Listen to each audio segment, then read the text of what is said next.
ಎಷ್ಟು ವರ್ಷಗಳಾಯ್ತು ಮಾಡಿಸಿ? ಮಾಡಿಸಿ ವರ್ಷನೋ ಏನೋ ಆಯ್ತು ಏನೋ ಅಷ್ಟೇ. ನಾವಿಬ್ರು ಗಂಡ ಹೆಂಡತಿ ಗಾರೆ ಕೆಲಸನೇ ಮಾಡ್ತೀವಿ. ಮನೆಯವ್ರಿಗೆ ಕಿಟ್ ಬಂದಿದೆ?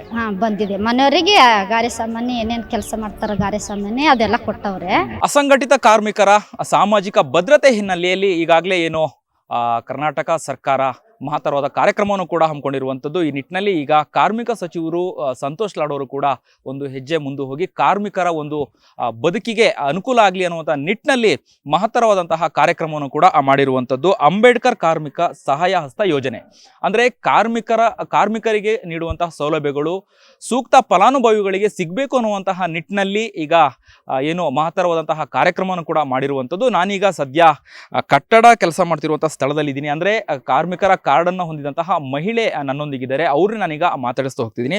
ಅಮ್ಮ ನಮಸ್ತೆ, ನಿಮ್ಮ ಹೆಸರು? ನಮ್ಮ ಹೆಸರು ಜಯಶ್ರೀ ಅಂತ ಸರ್.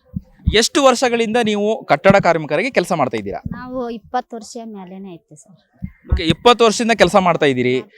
ಕಾರ್ಡನ್ನು ಮಾಡಿಸಿದ್ದೀರಾ? ನೀವು ಕಾರ್ಮಿಕರ ಕಾರ್ಡನ್ನು ಮಾಡಿಸಿದ್ದೀರಾ? ಮಾಡಿಸಿದ್ರ ಸರ್, ಮಾಡಿಸಿದ್ರಿ. ಎಷ್ಟು ವರ್ಷಗಳಾಯ್ತು ಮಾಡಿಸಿ? ಮಾಡಿಸಿ ಒಂದು ವರ್ಷನೋ ಏನೋ ಆಯ್ತು ಏನೋ ಅಷ್ಟೇ. ಮಾಡಿಸಿದ್ರಿ. ಕಿಟ್ಟನ್ನ ಪಡ್ಕೊಂಡಿದ್ದೀರಾ? ಕೊಟ್ಟವ್ರೆ. ನಮ್ಮ ಯಜಮಾನ್ರು ಗಾರೆ ಕೆಲಸ ಮಾಡೋದಲ್ಲ, ಅವ್ರಿಗೂ ಕೊಟ್ಟವ್ರೆ.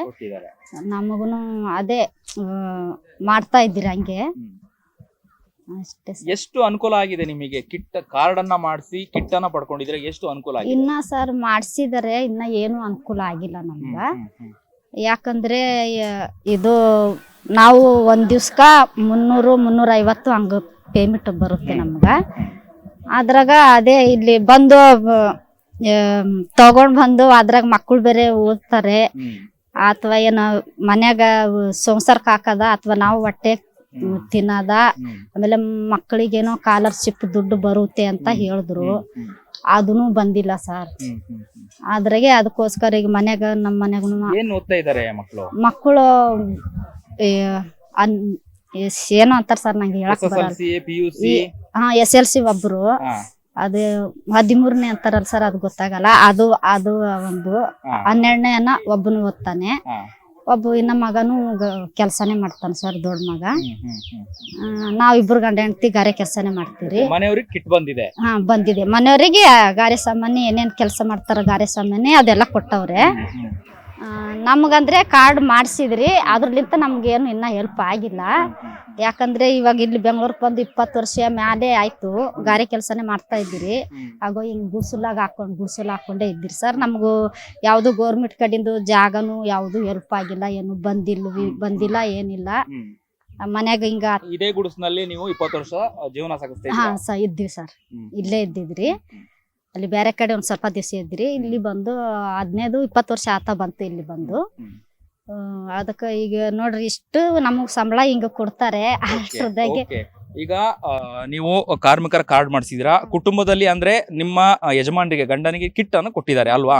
ಸ್ಕಾಲರ್ಶಿಪ್ ಬಂದಿಲ್ಲ ಅಂತ ಹೇಳಿದ್ರಿ. ಸ್ಕಾಲರ್ಶಿಪ್ ಬರುತ್ತೆ, ಟೂಲ್ ಕಿಟ್ಟು, ಸ್ಕಾಲರ್ಶಿಪ್ಪು, ಆಮೇಲೆ ಏನು ವೈದ್ಯಕೀಯ ಸಹಾಯಧನ, ಆಮೇಲೆ ಅಪಘಾತ ಪರಿಹಾರ, ಒಂದಷ್ಟು ಕಾರ್ಯಕ್ರಮಗಳಿದೆ. ಅದ್ರ ಬಗ್ಗೆ ತಿಳ್ಕೊಳ್ಳಿ. ನಾನು ಬ್ರೋಚರ್ನ ಕೊಡ್ತೀನಿ ನಿಮಗೆ. ಕರ್ನಾಟಕ ಟಿವಿ ಈ ಬಗ್ಗೆ ಒಂದು ದೊಡ್ಡ ಅವೇರ್ನೆಸ್ ಕಾರ್ಯಕ್ರಮವನ್ನು ಕೂಡ ಮಾಡ್ತಾ ಇದೆ. ಅಂದ್ರೆ ಕಟ್ಟಡ ಕಾರ್ಮಿಕರ ಕಾರ್ಡನ್ನ ಕೊಡಬೇಕು ಅಂದ್ರೆ ಸೂಕ್ತ ಫಲಾನುಭವಿಗಳಿಗೆ ಸಿಗಬೇಕು ಸವಲತ್ತು ಅನ್ನುವಂಥ ನಿಟ್ಟಿನಲ್ಲಿ ಕರ್ನಾಟಕ ಟಿವಿ ಏನು ಅವೇರ್ನೆಸ್ ಪ್ರೋಗ್ರಾಮ್ ಕೂಡ ಮಾಡ್ತಾ ಇದೆ. ಅದರ ಸದುಪಯೋಗವನ್ನ ನೀವು ಪಡ್ಕೊಳ್ಳಿ. ಇನ್ನು ಉಳಿದ ಕಾರ್ಮಿಕರಿಗೆ ನೀವು ಏನ್ ಹೇಳಿಕ್ ಬಯಸ್ತೀರಾ? ನಿಮ್ಮ ಹಾಗೇನೆ ಬದುಕು ಕಟ್ಕೊಳ್ಲಿಕ್ಕೆ ಬೆಂಗಳೂರಿಗೆ ಬಂದಿದ್ದಾರೆ, ಒಂದಷ್ಟು ಕಾರ್ಮಿಕರಿಗೆ ಕಾರ್ಡೇ ಮಾಡಿಸಿಲ್ಲ, ಅವ್ರಿಗೆ ನೀವೇನ್ ಹೇಳಿಕ್ ಬಯಸ್ತೀರಾ? ಅವ್ರಿಗೆ ಏನ್ ಹೇಳಿ ಅಂದ್ರೆ ನಮ್ ತರಾನು ಅವ್ರನ್ನು ಮಾಡಿಸ್ಬೇಕು. ಅವ್ರು ಭೀ ನಾವು ಹೆಂಗ ಬದುಕ್ತೀರಾ ಅವರು ಹಂಗೆ ಬದುಕ್ಬೇಕು ಸರ್ ಅಂತ ನಾವು ಇದು ಹೇಳ್ತಾ ಇದ್ದೀನಿ. ಇದಿಷ್ಟು ಮಹಿಳಾ ಕಾರ್ಮಿಕರ ಮಾತಾಗಿತ್ತು. ಅಂದ್ರೆ ನಮ್ಮ ಹಾಗೇನೆ ಇನ್ನಿತರು ಕೂಡ ಕಾರ್ಡನ್ನ ಪಡ್ಕೊಳ್ಳಿ, ಸೌಲಭ್ಯಗಳನ್ನ ಪಡ್ಕೊಳ್ಳಿ ಅನ್ನುವಂತಹ ಮಾತನ್ನು ಕೂಡ ಹೇಳಿರುವಂಥದ್ದು.